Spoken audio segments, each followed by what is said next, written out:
Salut à tous, on se retrouve aujourd'hui pour une nouvelle vidéo. Ce soir je vais remonter, je vais changer les joints de queue de soupape qui sont sur la culasse. On va roder les soupapes, les remonter, et pour ce soir ça sera déjà bien. Allez, c'est parti.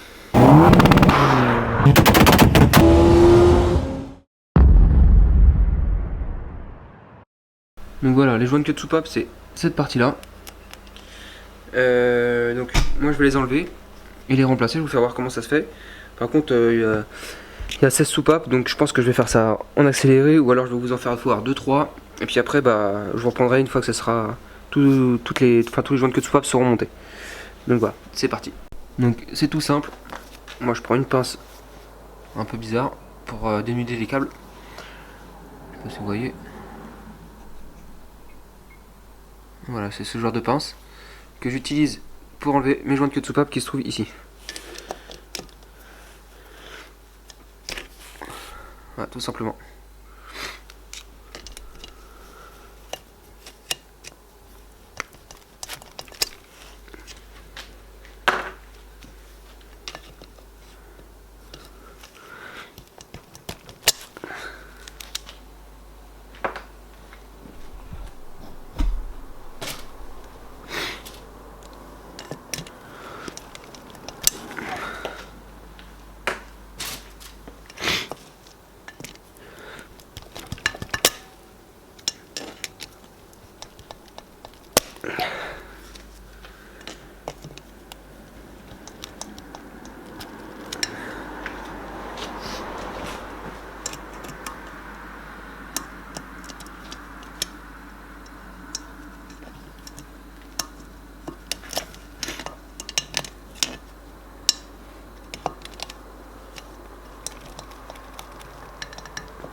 J'appelle le citron.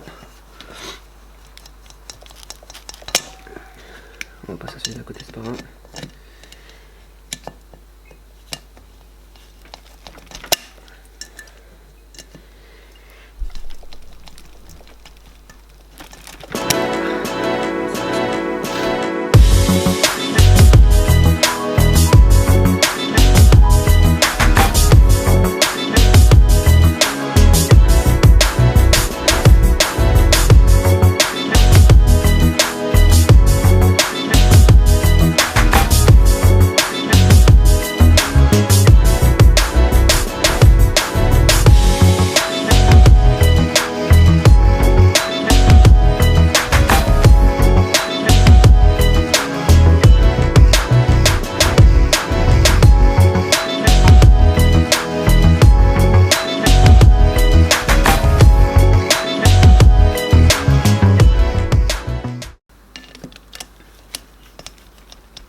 Voilà, le dernier.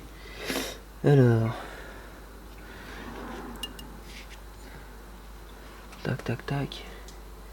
Ils ont tous été faits. Donc voilà, moi j'ai nettoyé l'emplacement des joints de queue de soupape. On va maintenant les remplacer, c'est hyper simple. Et après on va passer au rodage des soupapes et au remontage des soupapes. Donc voilà, les joints de queue de soupape se présentent comme ceci. Voilà. Donc moi, je vais prendre une douille longue de 14 avec une rallonge. Ça rend pile poil. Pile poil. Donc pas besoin de taper fort. Juste besoin d'un petit maillet. On met en place. Des fois il n'y a même pas besoin. Voilà, juste besoin de pousser.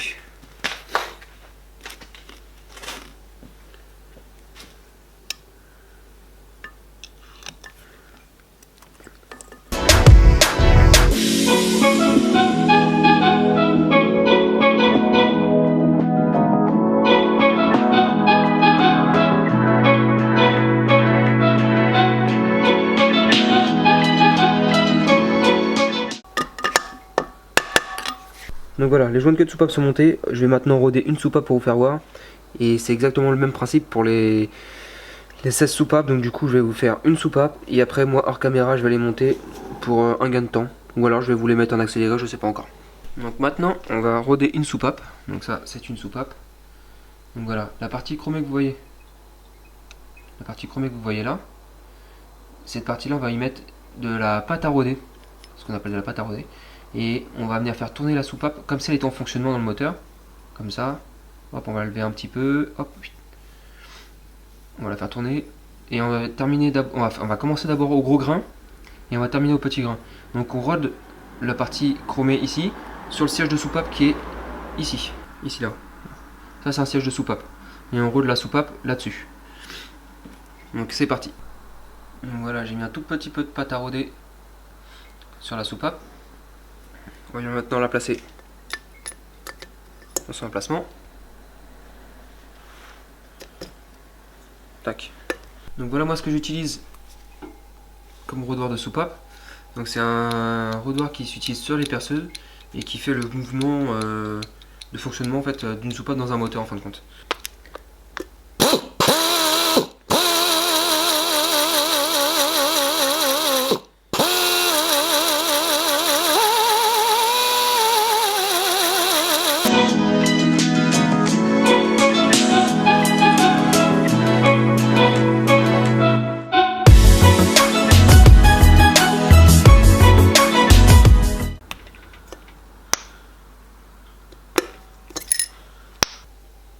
Donc voilà la différence.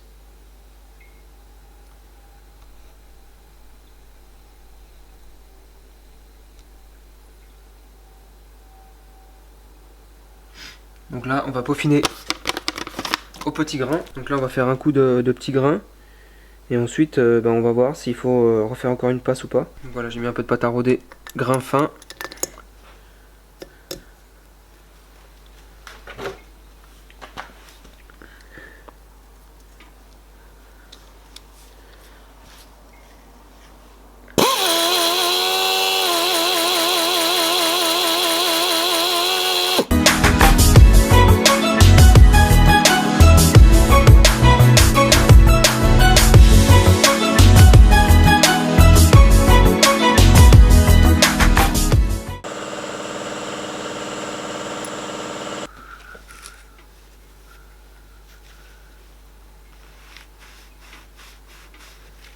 Donc voilà, ma soupape est rodée.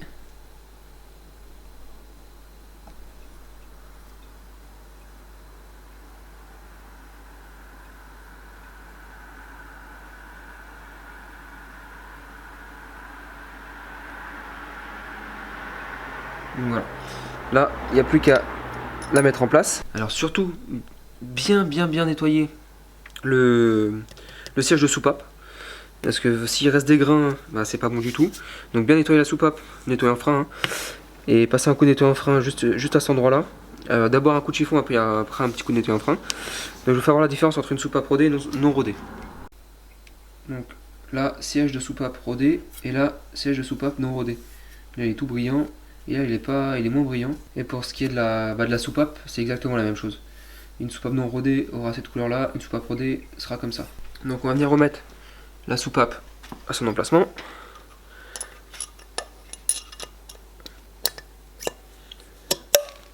Tac, voilà. Vous voyez, la queue de la soupape est sortie. Donc avant, petit coup de nettoyage sur le ressort de soupape. Bon, c'est pas important de le nettoyer ou de pas le nettoyer, mais c'est juste histoire de travailler au propre. On vient replacer le ressort, la coupelle. Donc dans la vidéo précédente, vous avez vu que j'ai utilisé un marteau pour, une douille et un marteau pour les retirer. En faisant une impulsion comme ça fait descendre la soupape, mais pas les petites demi-lunes là, les petits arrêtoirs de ressort de soupape. Donc du coup ça les fait sauter. Mais là par contre, non, on peut pas appuyer comme ça à la main. On peut pas appuyer à la main et puis les mettre, c'est impossible. Il y a certaines culasses où c'est impossible d'appuyer à la main sur le ressort de soupape. Tellement ils sont durs. Donc il vous faut un compresse ressort de soupape. Donc voilà, moi j'ai acheté ça. Donc ça vaut 25 € sur Amazon. Bon, je sais pas trop ce que ça donne, on va voir. Donc si vous voulez le lien, vous me le demandez, je le mettrai. Je pense jamais à mettre les liens en description parce que moi je trouve que personne ne lit les descriptions. Donc moi c'est pour ça que je mets le strict minimum. Et si vous avez besoin du lien, je vous enverrai le lien volontiers. Donc je vais m'en servir pour la première fois. Je sais pas ce que ça va donner. Je pense que ça peut être pas mal par rapport à ce que j'avais fait moi. Donc voilà, allez c'est parti. Donc voilà comment c'est. Voilà, ça fait comme un serre-joint. Donc cette partie là va tenir la soupape en dessous. Et cette partie là elle va appuyer sur la soupape où on va pouvoir mettre les arrêtoirs de soupape. Donc c'est assez simple d'utilisation. Moi je trouve pas ça super pour le prix, franchement c'est pas mal.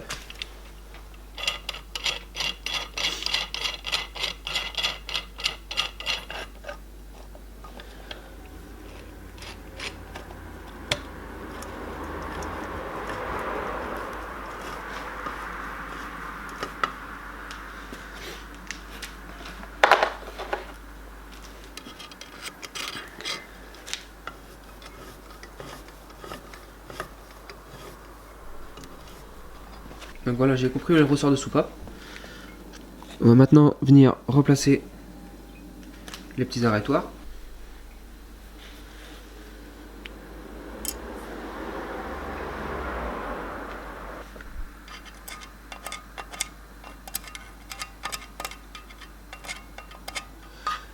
Donc le but est de la faire tourner maintenant, la petite coupelle là, pour que je puisse mettre l'autre en place. Voilà, tac.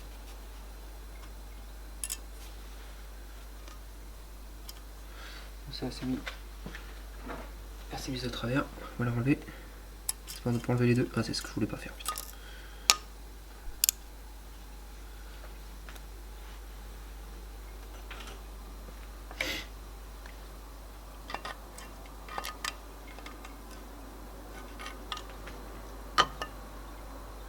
Donc c'est assez minutieux comme opération. Voilà, les deux sont en place. Donc voilà, il faut que vos arrêtoirs soient collés comme ça. On va maintenant venir relâcher le ressort.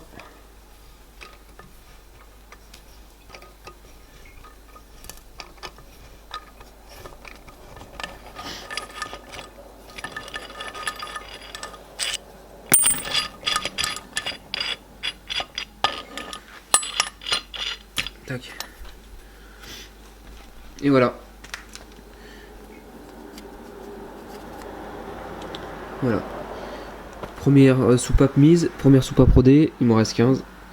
Donc je vous reprends juste après. Donc voilà, j'ai rodé toutes les soupapes. Toutes les soupapes sont montées. On va maintenant passer un coup de propre sur le plan de joint. Donc je vais vous faire voir comment faire. On va enlever le téton de centrage qui est juste ici.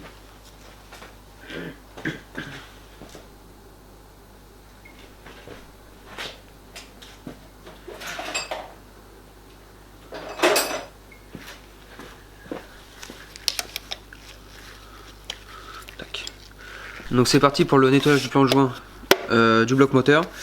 On va passer un coup de papier de verre là-dessus jusqu'à ce que ce soit bien propre.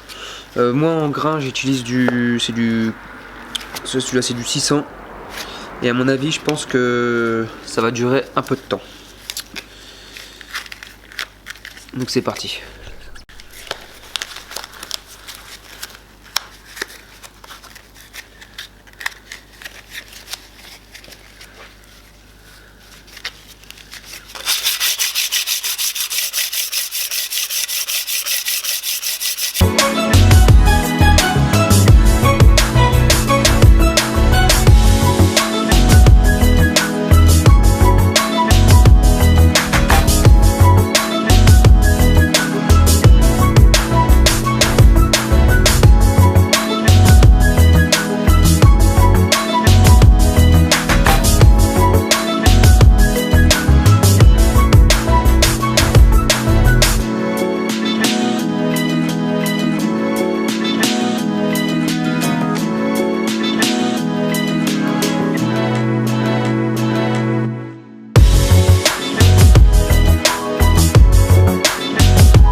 Donc après avoir nettoyé le plan de joint, moi j'ai remis le téton de centrage là, le téton de centrage ici. On va passer un coup de soufflette dans les cylindres. J'ai nettoyé les résidus qu'il y avait, je vais maintenant passer un coup de soufflette.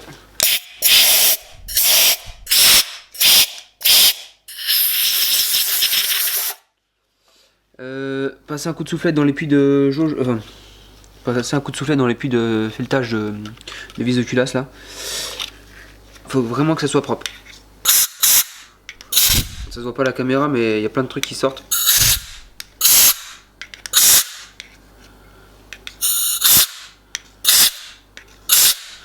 Alors tous ces trous là, évitez de mettre un coup de soufflette, hein, sinon ça va vous faire tout drôle.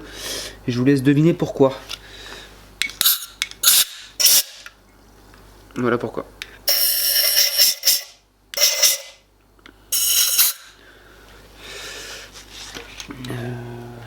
Chiffon.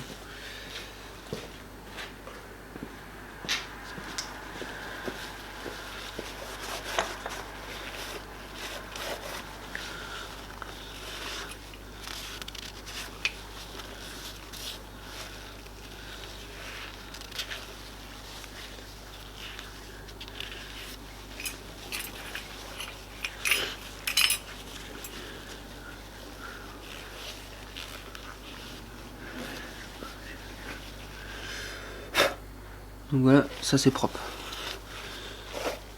C'est propre partout.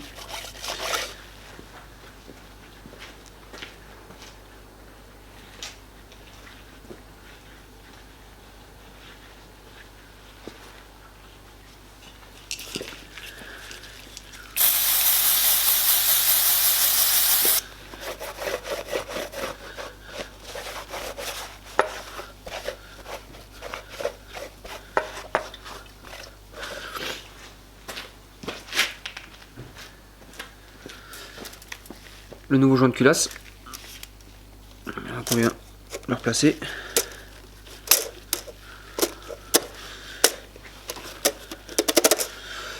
Voilà, on va maintenant pouvoir remettre la culasse en place. On s'assure de ne pas avoir oublié de douille par là, hein. Ça c'est la base. N'oubliez pas de tournevis ni de douille. On vérifie toujours qu'il n'y ait rien qui soit tombé dedans. On ne sait jamais. Vous me vérifiez plusieurs fois. Voilà. On va maintenant replacer la culasse.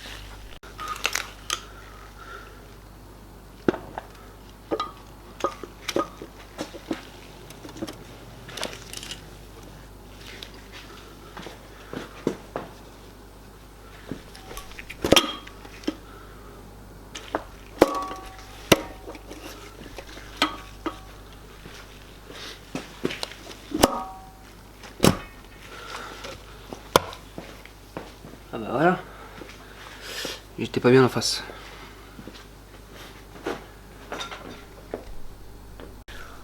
Donc voilà, la culasse est posée, on va maintenant remettre les vis à leur place et on va commencer le serrage.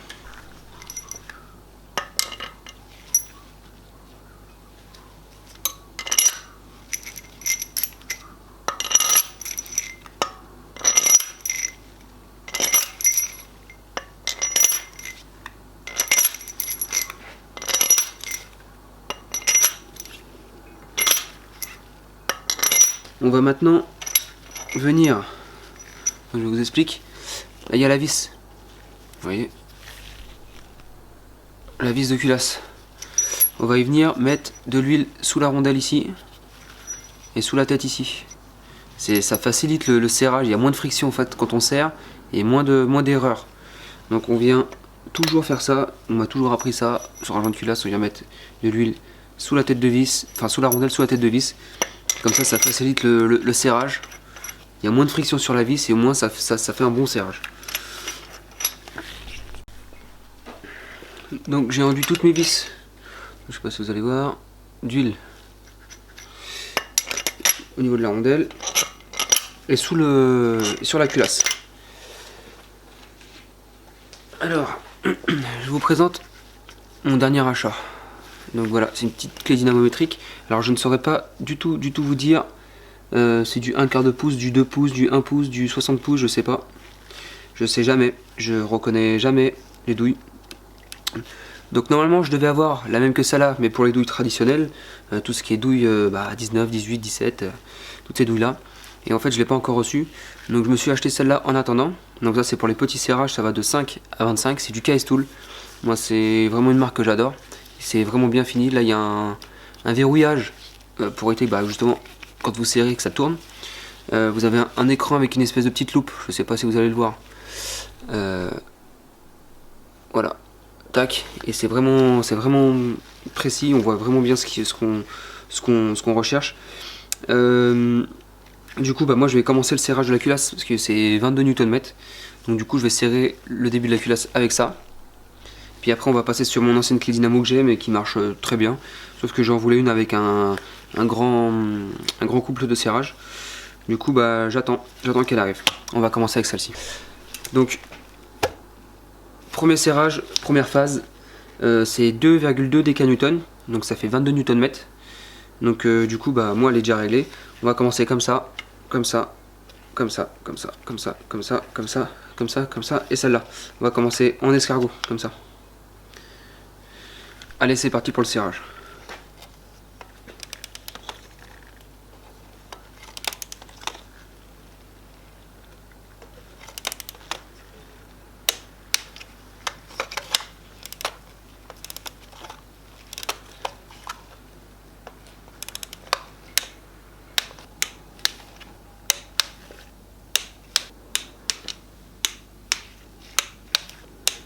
Première phase faite. Donc pour la deuxième passe, c'est 6 décanewtons. Donc là en l'occurrence cette clé là est en décanewtons. C'est une clé Facom. Voilà, je ne sais pas si vous connaissez. On vient exercer une force, tac, ça saute, c'est que c'est serré. Voilà. C'est une clé que j'ai fait pas mal de culasses avec, j'ai jamais eu de problème. Après c'est ce qui se fait, enfin c'est ce qu'il y avait il n'y a pas si longtemps que ça. Hein. Donc voilà, moi perso quand j'étais au CFA c'est ce qu'on utilisait en cours. Donc moi je pense que c'est correct. Donc moi c'est ce que j'utilise à chaque fois. Mais bientôt quand j'aurai la nouvelle clé, je pourrai la remettre au placard celle-là. Donc deuxième passe, toujours en spirale, 6 décanewtons. Donc moi je suis pile poil à 6 décanewtons. Donc 6 décanewtons ça fait 60 Nm pour ceux qui ont une clé en Nm. Et c'est parti.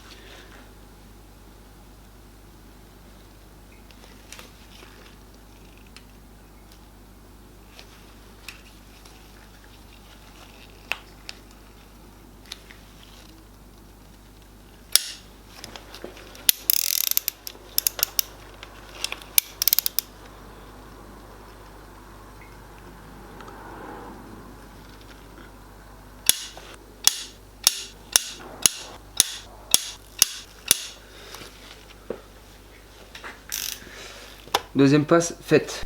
Donc troisième passe, on redessert d'un tour.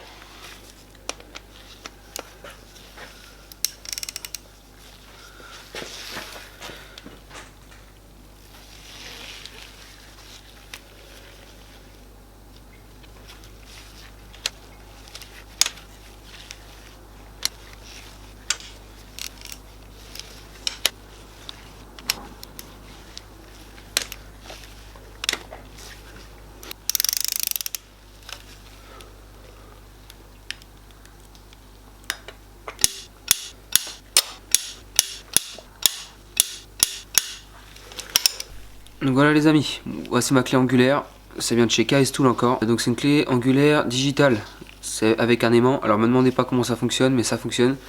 On vient juste poser ça sur la clé, il y a un gros aimant. Et quand on tourne, bah je sais pas comment ça se passe. Il doit y avoir un système à l'intérieur qui mesure l'angle et c'est vachement précis. J'ai déjà essayé sur des angles à 90 degrés et ça marche vraiment très très bien. Donc du coup, moi je vais commencer le serrage avec cet outil là. Là je l'ai réglé à 220 Nm et on va commencer le serrage. Ah, pas 220 Nm, 220 degrés pardon.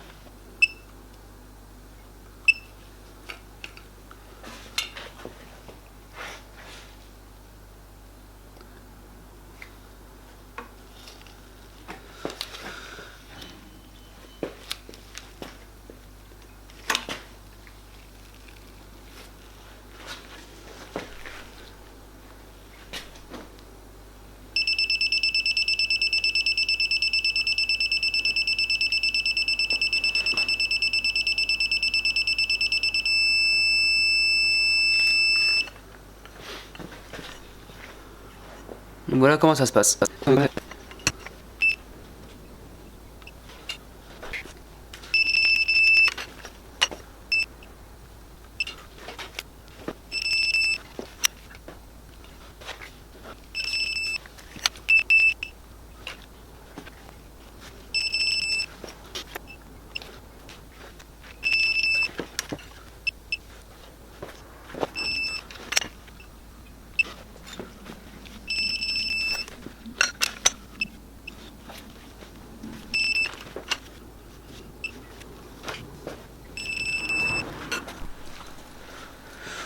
Donc deuxième soir, hop là, vite. Deuxième soir, on continue sur la culasse.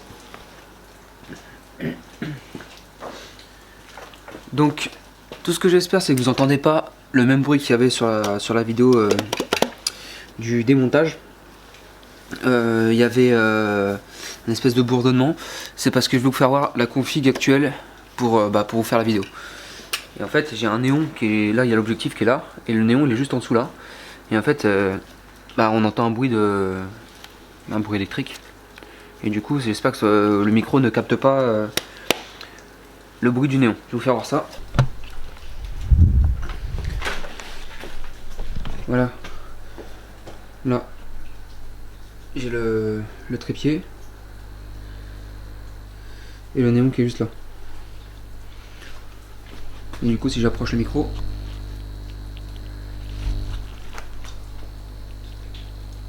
voilà ce qu'on entend. Donc voilà, on va remonter les pousseurs hydrauliques avec les linguets. On va remonter les arbres à cam avec une chaîne de distribution neuve. Mettre le chapeau, serrer au couple et ça sera déjà assez bien pour ce soir.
Donc, juste petite précision, si vous entendez du bruit, c'est parce que dehors il pleut assez fort quand même.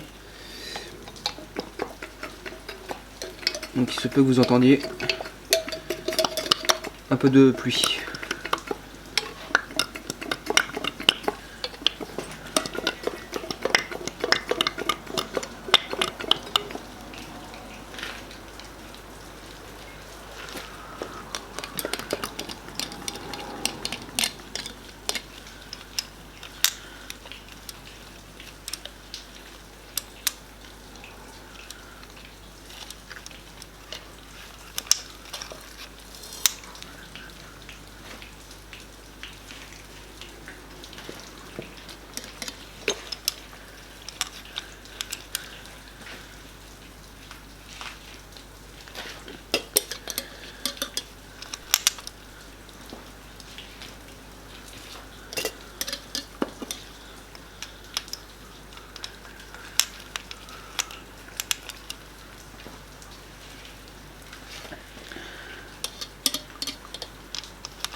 Donc voilà, bien contrôler que les linguets soient bien sur les soupapes et pas un tout petit peu à côté.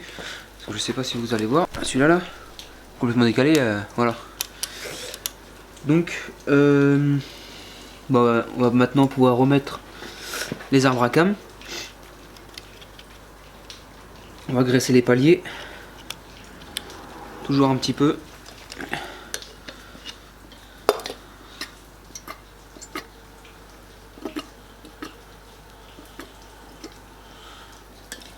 Tac. Voilà.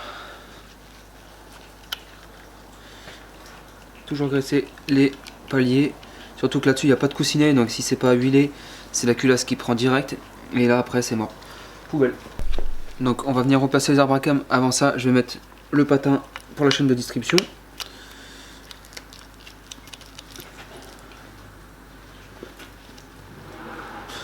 En fait, la chaîne de distribution, c'est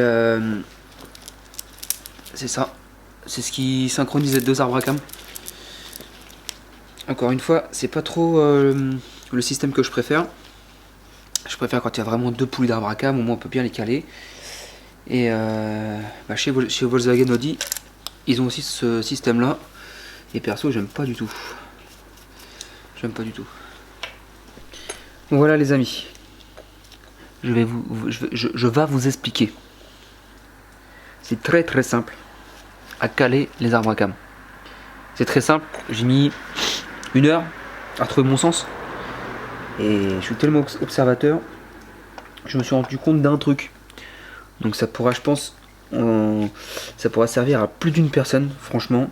Et c'est bien pensé. Pour une fois, je suis content. Pour une fois. Calage des arbres à cam, tout simple. Hop hop. Tac. Je relève ma chaîne. Tac. Je mets celui-là là.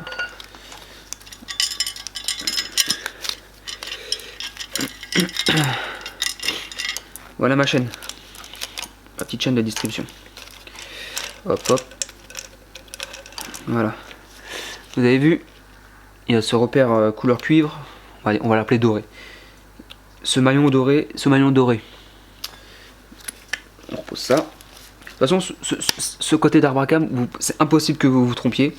Il y a le repère pour la... Il y a le trou pour mettre la pige. Donc celui-là, c'est impossible. Mais il faut mettre la chaîne d'abord sur les deux arbres à cam, présenter les arbres à cam et les poser les deux en même temps. On va faire voir. C'est très très simple. Sur cet arbre à cam là, alors je vais essayer d'approcher au maximum. Vous voyez, il y a un petit repère là. Et là, en haut, je sais pas si vous allez voir, ça fait un trait blanc là. Et ben, ce trait blanc là, c'est ce que j'ai remarqué.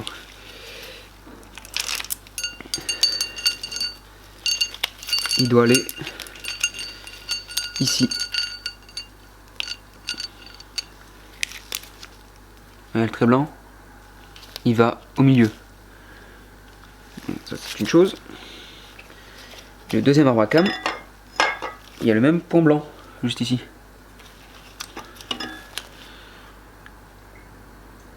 Sur l'arbre à cam, il y a le même point blanc. Voilà.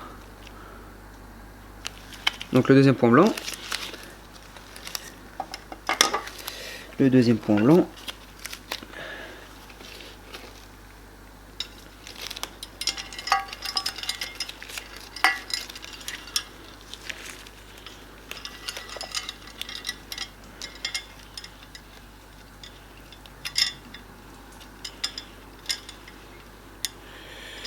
Voilà. Je sais pas si vous arrivez à voir.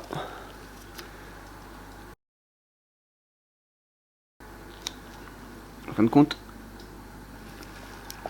on verra pas bien. Je vais vous faire voir d'une autre vue.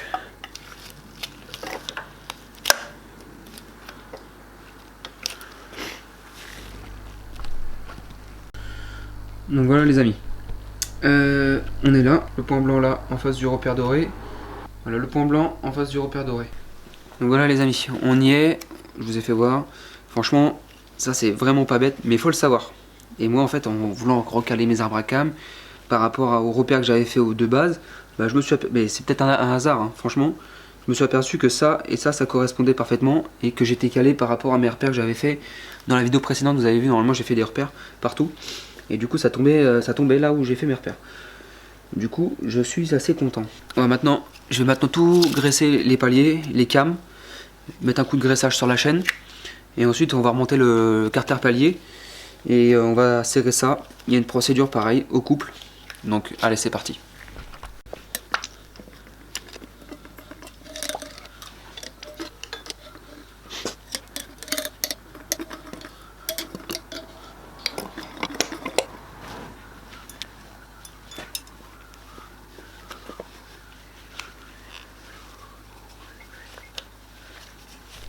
Donc ça y est, j'ai graissé les paliers d'arbre à cam, la chaîne, j'ai mis un peu de graisse partout.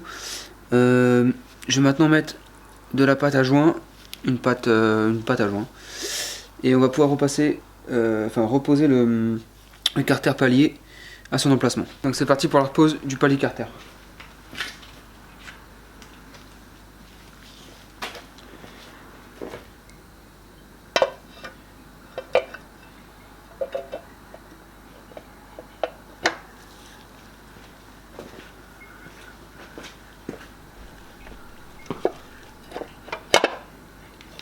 Donc il va d'abord falloir visser les petites vis pour les injecteurs, ils appellent ça des colonnettes. Donc le numéro 1 à serrer en premier, c'est celui-là. Donc c'est 1 décanewton, donc c'est 10 Nm.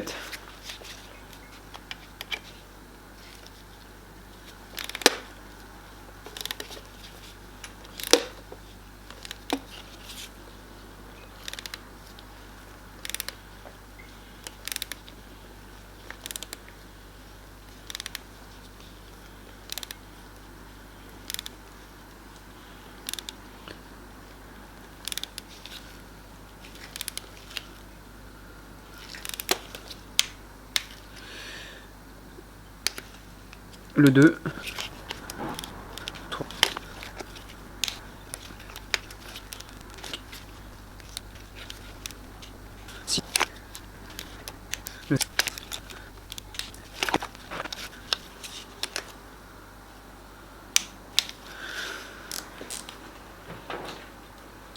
Donc voilà ce qui est pour le premier serrage. Là on l'a plaqué. Donc on va passer à la deuxième phase de serrage.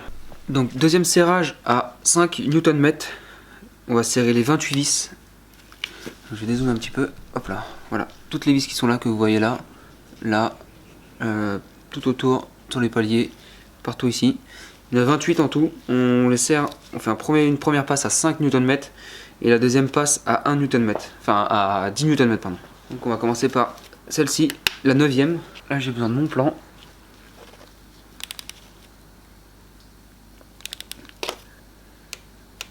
Voilà. La 10e. La 10e c'est celle-ci.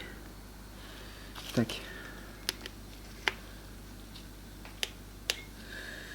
La 11e celle-ci.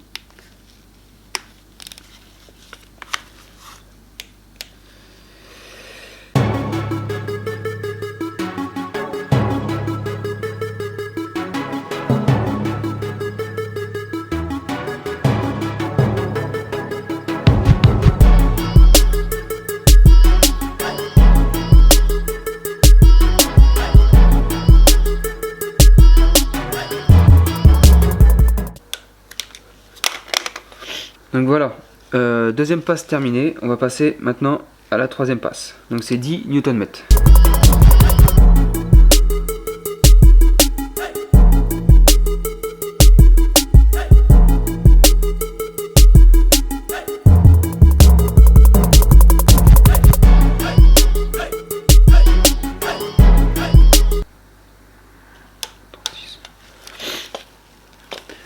Et voilà les amis, serrage du palier terminé.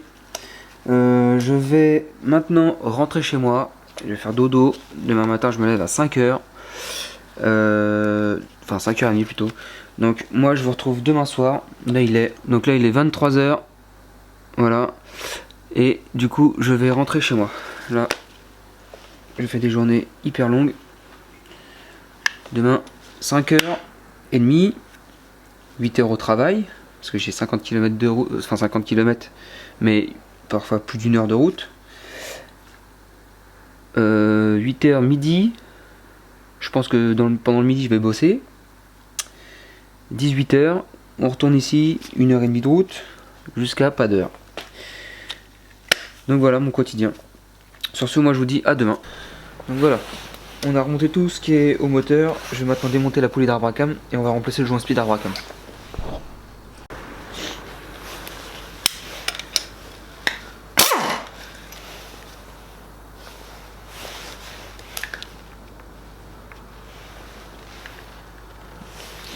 Donc c'est bien, il y a une petite clavette ici qui va ici, ça c'est bien. Donc on va remplacer ce petit joint spi là, je vais vous faire voir comment faire. Donc pour ça on va faire un petit trou à ce niveau là, je zoome un petit peu. Donc on va faire un petit trou ici et ici. On va visser une vis par cœur dedans, des deux côtés. On va faire levier avec un tournevis pour extraire le joint spi.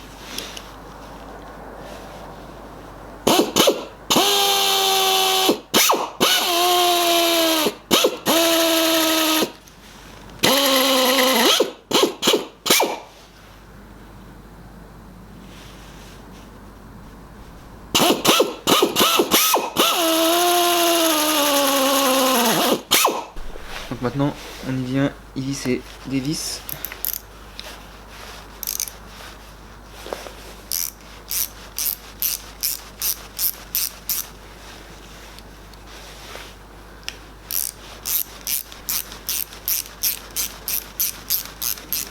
Donc après ça on vient prendre soit une pince, soit des tournevis ou autre.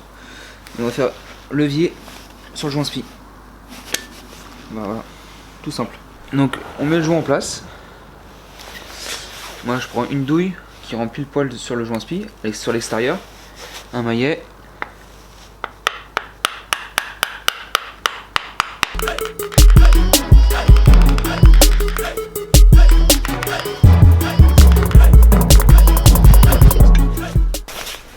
On vient maintenant replacer la poulie.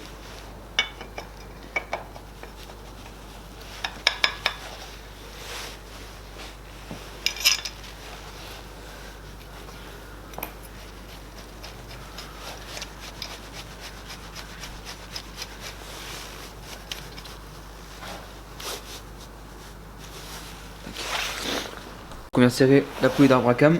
Donc c'est 43 Nm le serrage.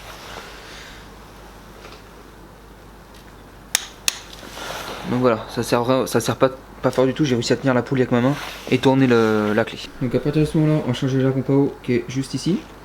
On va remplacer ça, on va gratter le plan de joint et on va remonter toute la distribution.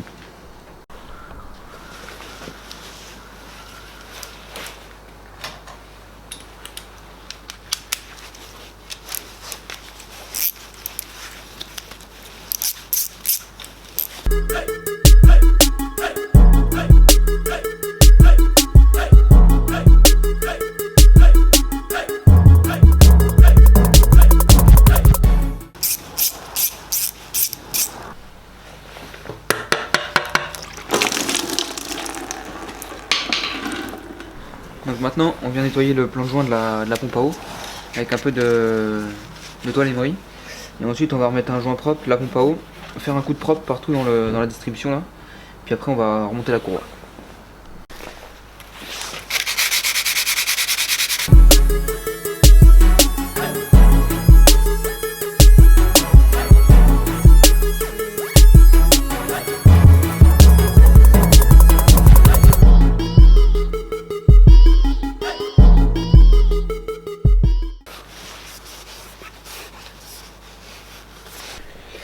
Donc voilà, on va venir mettre un peu de pâte à joint sur le plan de joint. Parce qu'avec la nouvelle pompe à eau, j'ai pas de joint fourni. Donc du coup, je vais mettre un peu de joint, de pâte à joint sur la pompe. On va serrer ça. Et ensuite, on pourra faire un coup de propre au niveau du bas là. Et après, remonter la courroie de distrib. Allez, c'est parti.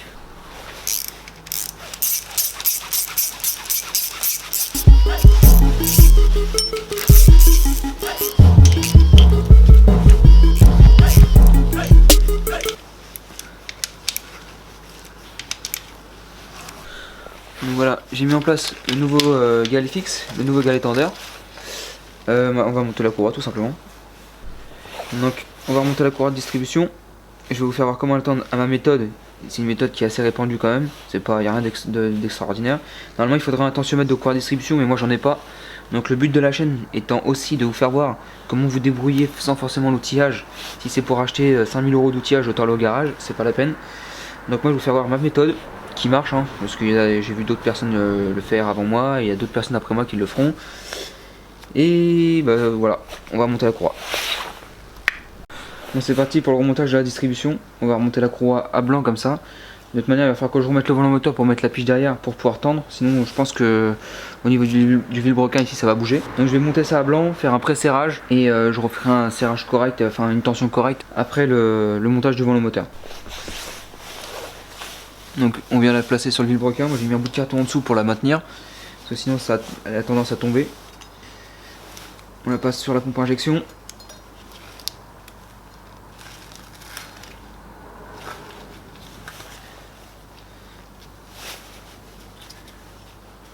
Sur la pompe à eau, le galet tendeur.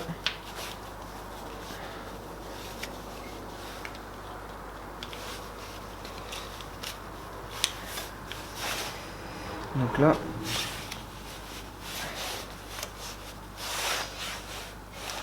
il va falloir que je triche avec les 3 vis qui sont là. Parce que là, je tombe pas bien en face du tout. J'ai une demi-dent, à peu près. Donc voilà, j'ai dévissé les 3 vis qui sont là. Donc la poulie bouge.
Donc voilà.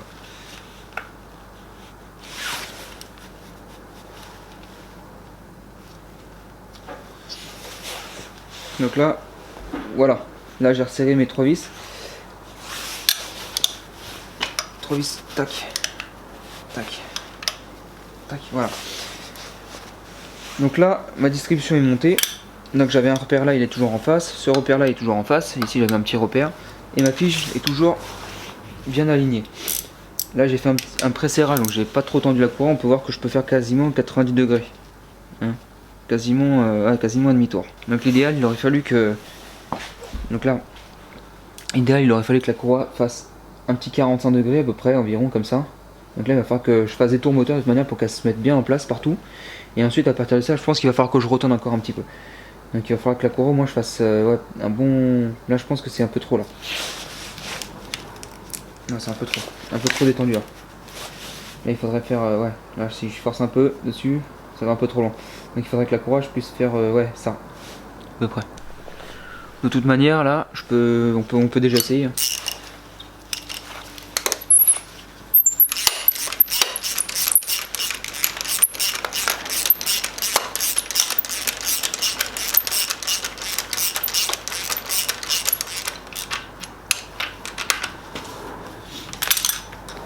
On va faire environ 3-4 tours sur ce moteur.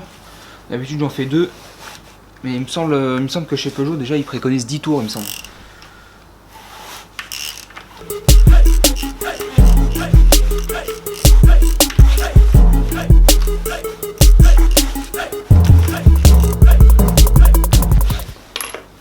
Voilà, j'ai fait... Ouais, la course est détendue. Donc j'ai fait plusieurs tours moteur, je sais plus combien, 3-4. Et voilà, la courroie est beaucoup... là, elle est vraiment détendue. Là. Donc maintenant que tout est remis en place, enfin tout s'est mis à sa place, bien comme il faut partout. Là, je vais maintenant pouvoir la retendre. Mais ça, pour ça, je vais attendre de mettre ma piche sur le volant moteur. Il faudra que je descende le moteur. Donc on verra ça une fois les injecteurs montés. Je descendrai le moteur, je monterai le volant moteur. Et puis après, je retendrai la courroie. Donc nous, on vient remplacer le Calorstar.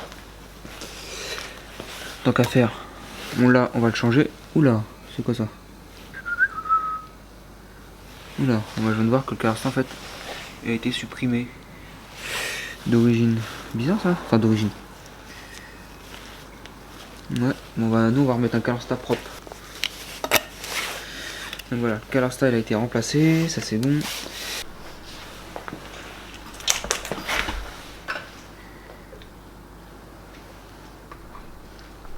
Donc voilà, moi j'ai remonté, j'ai repositionné le turbo, j'ai nettoyé le plan de joint avant bien sûr. Un joint tout neuf d'échappement, j'ai remonté les bougies de préchauffage, la durite qui est juste là, celle-ci là, hop là. Là je l'ai remonté aussi, j'ai remonté le rotor d'huile. Là maintenant je vais serrer le collecteur d'échappement, on va remonter tous ces systèmes de vannes EGR. Malheureusement j'ai pas les joints d'injecteur, enfin j'attends de les avoir, je pensais les avoir dans la pochette mais non. Il me semblait de les avoir pourtant vus mais non, je les ai pas. Ensuite on va remonter le cache-culbuteur avec le tendeur de la chaîne de distribution que j'ai pas fait. Et puis après bah, ça sera pas trop mal. Donc voilà, il me restera que des petites bricoles à faire. Ça sera déjà bien.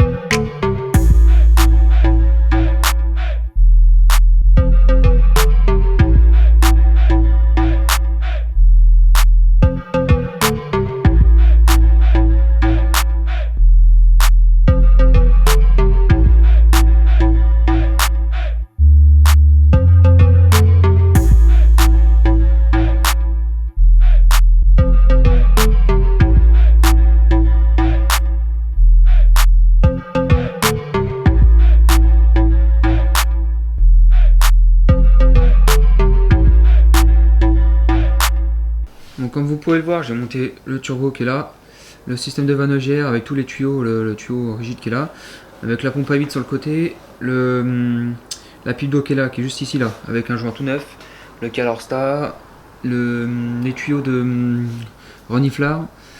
Qu'est-ce que j'ai pu monter d'autre? Bah, de ce côté là c'est bon. Je vais monter le cache-culbuteur avec le tendeur de chaîne de distribution, puis ça sera tout pour aujourd'hui. Donc on vient remettre le tendeur de chaîne de distribution. Donc il y a une goupille là, je sais pas si vous la voyez. Elle est faite pour détendre complètement le galet. Enfin, la petite goupille qui est là est faite pour détendre le tendeur. Pour qu'il reste en position détendue. Parce qu'en fait à l'intérieur il y a un gros ressort. Comme vous avez pu voir dans la vidéo du démontage.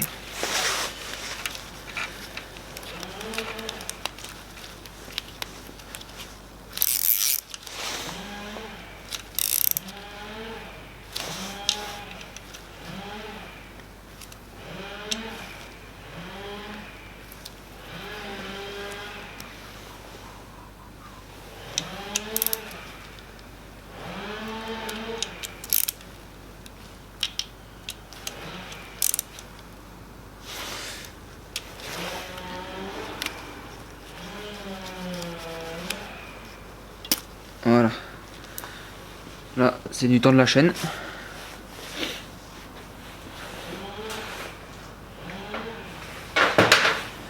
On va maintenant remonter le cache-culbuteur. On va faire un petit coup de propre. Voilà, quoique c'est fait. C'est assez propre. Sur le plan de joint. On va venir remonter ce petit cache-culbuteur là. Et ça sera bon pour aujourd'hui. De toute manière, j'ai pas les joints d'injecteur.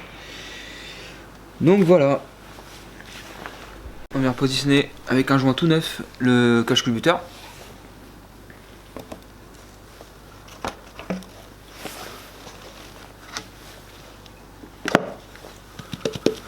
Voilà, on va venir remettre toutes les vis.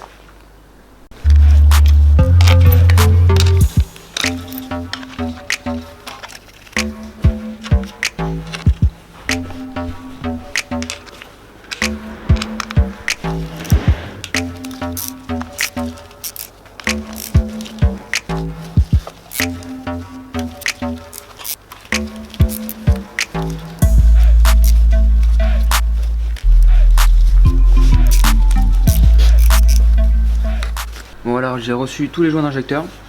On va maintenant monter ça. Les puits d'injecteur sont nickel. L'intérieur des puits c'est nickel, c'est tout propre. On va remonter ça avec des joints neufs que j'ai déjà installés sur les injecteurs.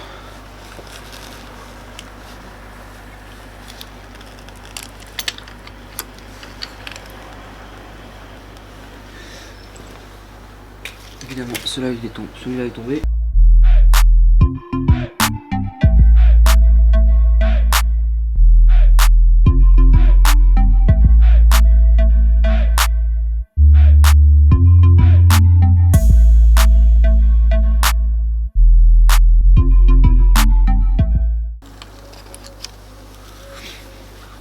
Donc voilà, je vais maintenant remettre les trous d'injecteurs pour voir à peu près le positionnement des injecteurs. Et ensuite on va serrer les injecteurs.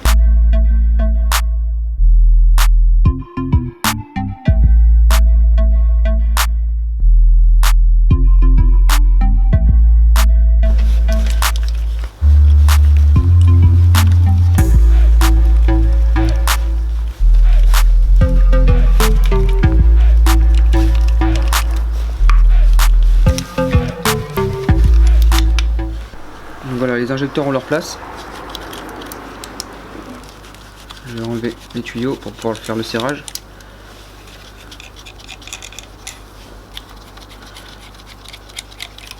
Voilà.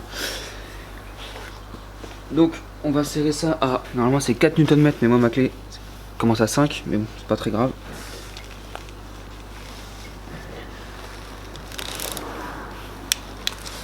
Voilà.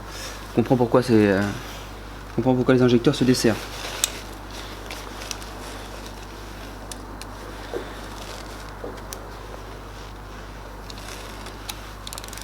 Parce que c'est quasiment pas serré. Bien. Je me laisse.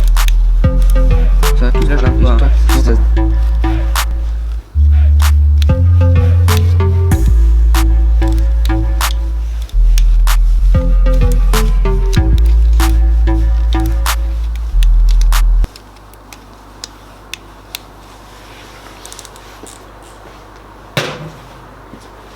Donc voilà, injecteur serré. On va remonter les tuyaux d'injecteur.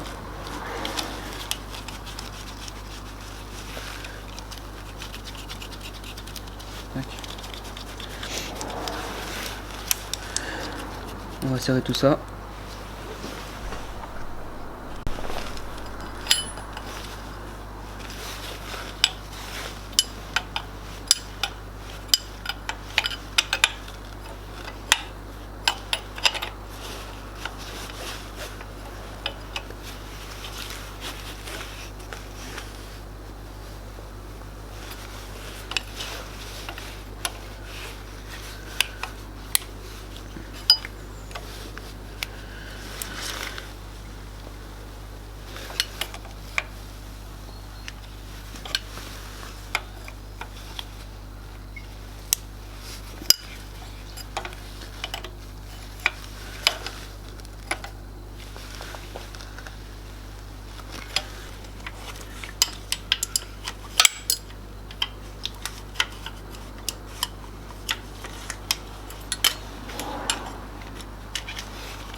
Bon, on va venir rebrancher le faisceau d'injecteur.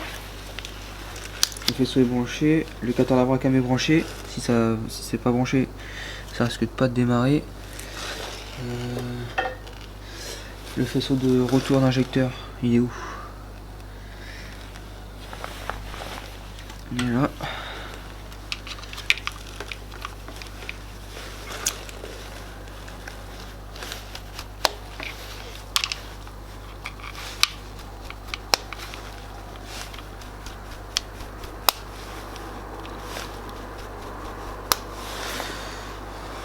Donc ça c'est bon, ça c'est bon. C'est là-dedans.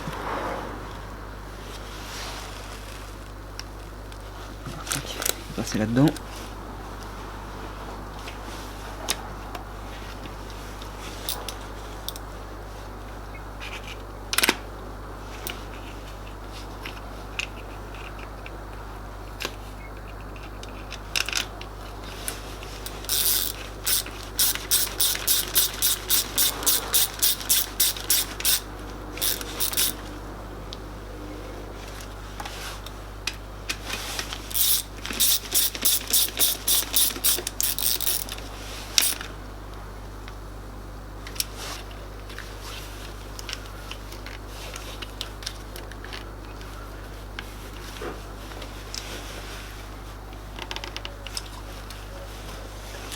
Qui glisse.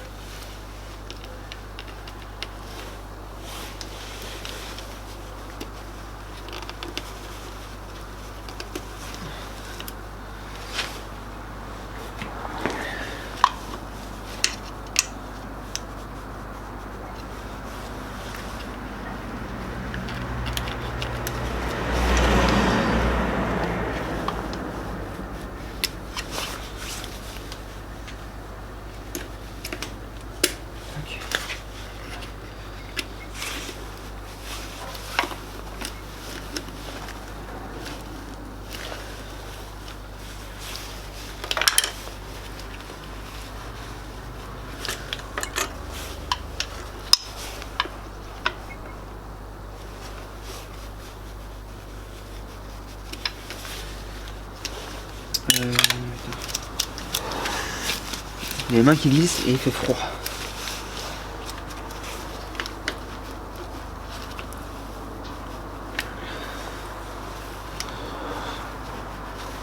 On va essayer d'utiliser une pince sans rien casser.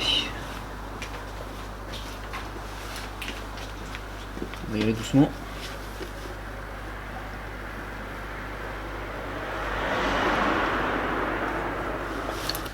Oh là là là, putain, ça m'énerve. On va rester zen avant que je mette un coup de marteau là-dessus.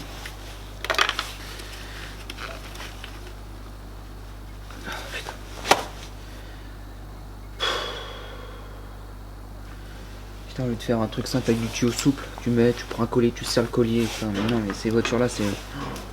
Enfin, cette marque-là plutôt. Ça, c'est bon à rien, ça. Vaut mieux avoir un filtre en ferraille avec un durite souple. Un collier qui se visse, ça bouge pas. Ou un collier qui se pince, ou je sais pas, mais. Tu perds patience avec ces moteurs là.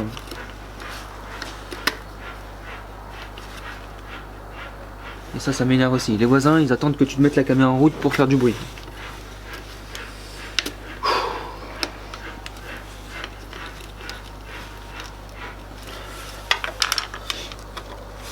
Moi je vais attendre qu'il dorme et je vais démarrer la Cupra la nuit.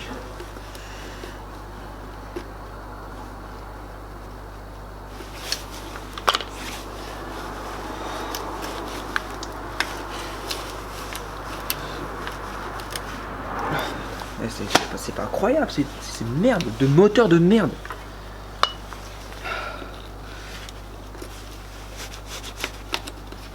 C'est quoi ce délire là? C'est pas compliqué ça.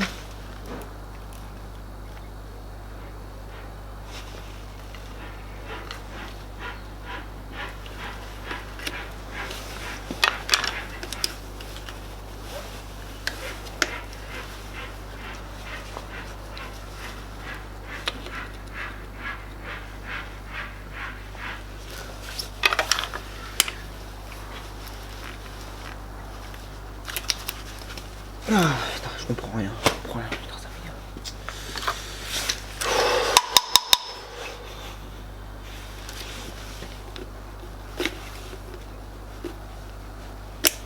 Et voilà, là je comprends rien.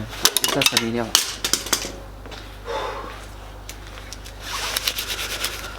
Je prends le marteau ou pas? Bon, on va se calmer 5 minutes et on va reprendre ça. Moi je vais remonter cette petite pipe en plastique après m'être calmé. Bon les amis, c'est bon, on va redescendre le moteur enfin. Après, moi j'ai dû commencer ça début novembre je pense, un truc comme ça. Et avec le boulot, puis le manque de pièces, le manque de temps, le manque de tout, bah, ça m'a pris beaucoup de temps avec les fêtes et tout en plus. Donc voilà, on va installer un volant moteur neuf avec un embrayage tout neuf. Donc malheureusement c'est du Luc. Mais bon, c'est pas moi qui ai commandé les pièces. On va monter ça. Là, il y a un petit aiguillon de centrage qui rentre dans le trou ici. Voilà, entre deux trous de vis.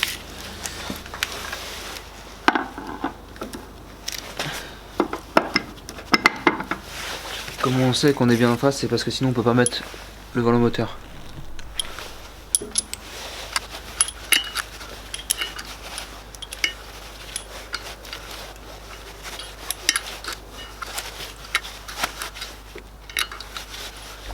Donc voilà, j'ai mis le volant moteur juste comme ça. Je l'ai pas serré encore. J'ai mis ma pige dans le volant moteur et par magie ma pige est rentrée direct à l'arbre à cam. Donc maintenant ce que je vais faire c'est que je vais retendre un peu la courroie parce que là, bon, on voit bien là, c'est un peu trop détendu. Donc du coup je vais la retendre un tout petit peu. En fait en gros,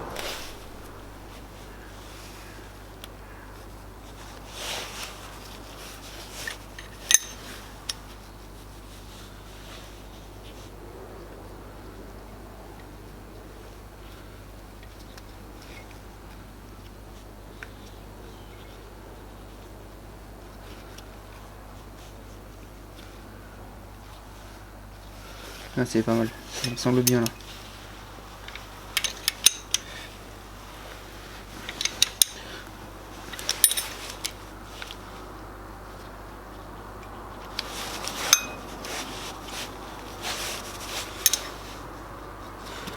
Là pour moi c'est parfait. Donc voilà, on va maintenant serrer le volant moteur. Donc il y a deux phases. La première phase c'est à 1,5 décanewton, donc 15 Nm. Et la deuxième phase ça sera à 47 Nm, donc 4,7 décanewton. On va serrer ça en croix, donc moi je les ai notés 1, 2, 3, 4, 5, 6, 7 et 8. C'est l'ordre dans lequel on va les serrer. Allez c'est parti, ça c'est la première phase.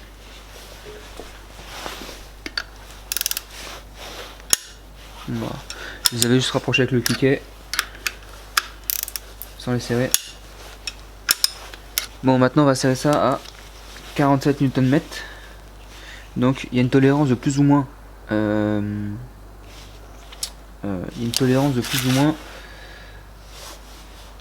0,4 décanewton, donc une tolérance de 4 Nm à peu près, de plus ou moins.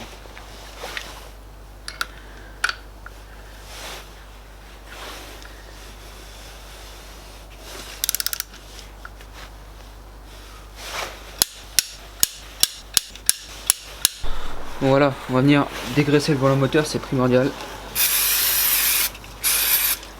On va mettre un frein.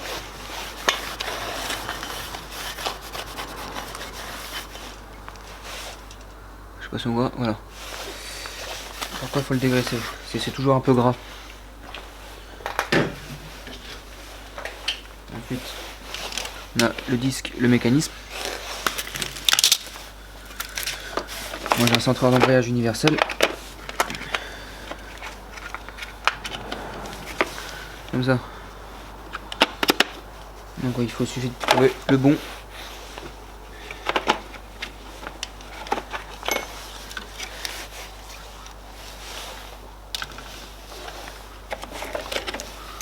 Ouais, c'est celui-là.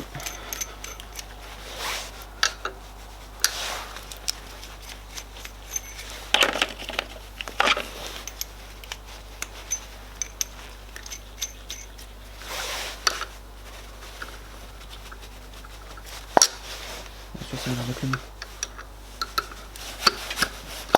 Voilà, pile poil. Donc il y a un sens, gearbox side, côté boîte de vitesse, la partie la plus longue, toujours côté boîte. Si on met comme ça, le disque n'est pas contre le volant moteur.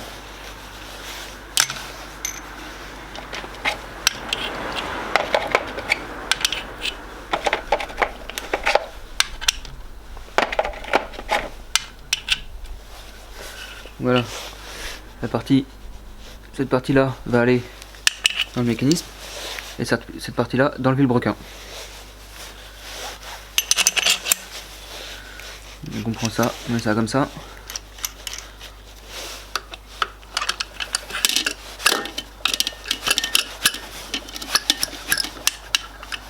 Ça comme ça, et là il est centré.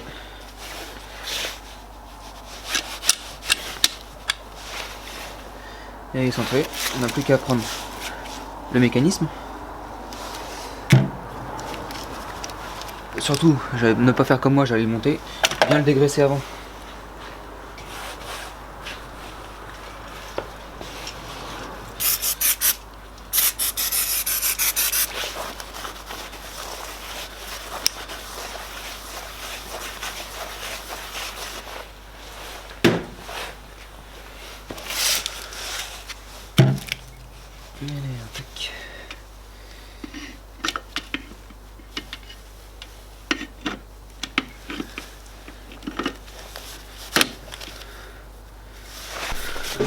Donc moi je viens de m'apercevoir que j'ai plus les vis d'embrayage et dans le kit ils ne nous ont pas fourni les vis qui allaient pour l'embrayage.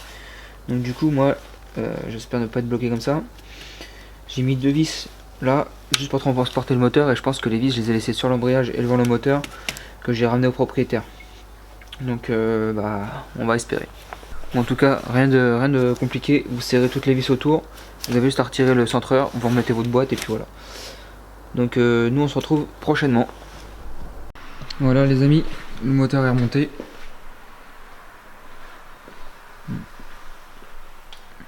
Il est posé sur ses supports du moins. Il me reste à mettre tout le faisceau à connecter, toutes les durites à mettre, toutes les durites d'eau là. Au moins il est posé.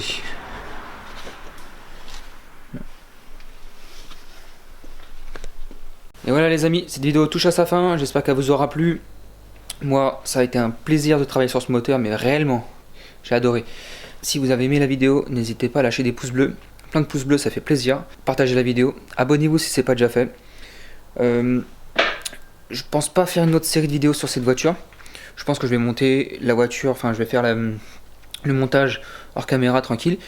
Si j'ai la possibilité de vous faire l'essai en vidéo, je le ferai, mais ça va être compliqué je pense. En tout cas, nous on va se retrouver très prochainement pour une grosse série de vidéos qui va arriver. Et là, c'est ce qui va me plaire à fond. En tout cas, moi je voulais remercier quelques personnes, dont une en particulier, mais je sais plus son nom. Il y a tellement de personnes qui m'écrivent maintenant. Grâce à lui, j'ai eu tous les coupes de serrage pour tout le moteur. Si tu te reconnais, laisse un commentaire ou viens me parler en privé. Ça me permettrait de te remercier. Ça m'avait beaucoup aidé. Et puis tous ceux qui m'ont laissé des messages pour la bonne année en privé, ça c'est super cool. Donc en tout cas, moi je vous dis à très bientôt. Il va y avoir une grosse série sur une voiture. Je vous ai déjà fait des posts là-dessus. Je suis impatient. Donc moi je vous dis à très bientôt. Ciao tout le monde.